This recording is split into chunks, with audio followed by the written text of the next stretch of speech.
Harold the helicopter loves flying.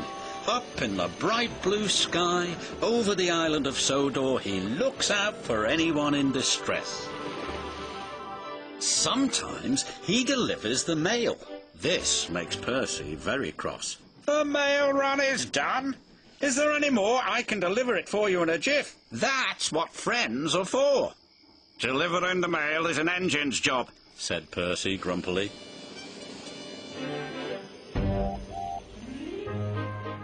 Percy has many jobs, but carrying the mail is his favourite. It makes him feel really useful. The next morning, Percy was happily pulling the mail train. Must be on time, he chuffed. But up ahead there was trouble with the signal box. It was broken. The signal engineers did not know how long it would take to fix. Percy had to stop.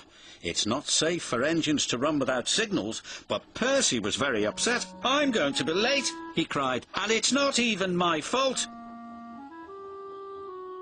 The Fat Controller was in his office enjoying his toast and marmalade when he heard the news.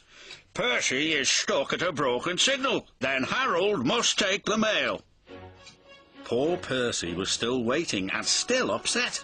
The last time he was held up, the mail was given to Harold. "It made me feel like a really useless engine," he sighed. "Well, the mail must arrive on time," said his driver. Just then, they heard a familiar sound coming from above.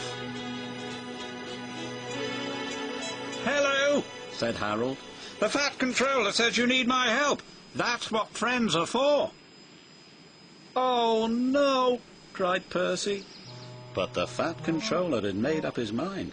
There was nothing Percy could do. Percy's driver helped load the mail bags into Harold's cargo net. "Maybe we should take the mail bags a few at a time," said his pilot. "They're very heavy." "I'd have to make too many trips. Then I'd be as slow as Percy." And so they loaded all the mail into Harold's net at once. And the engineer continued to work on the signal.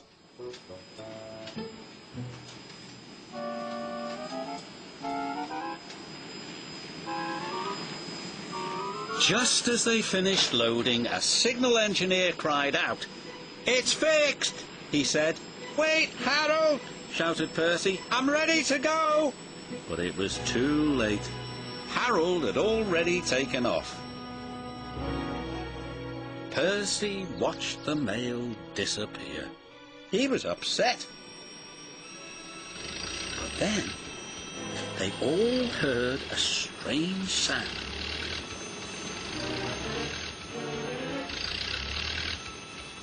"Watch out for those trees, Harold," cried his pilot. "My net is too heavy," wailed Harold. "Harold is in trouble," Percy cried. "We must try to help him."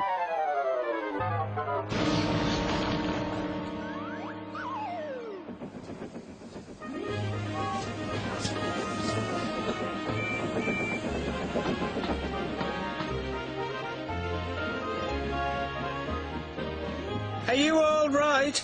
called Percy. "Just get someone to pull me out of this haystack," sputtered Harold.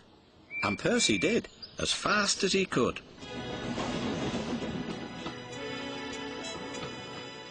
The next day, Harold's engine was fixed and he was flying again. Percy was very pleased to see him. "Fancy taking the mail, Harold?" Percy teased. "I'll stand by with the rescue team." All the engines tooted, and Harold hovered so low that only Percy could hear. "Thanks for getting help to pull me out of that haystack, dear chap," he said. "That's all right," said Percy. "That's what friends are for."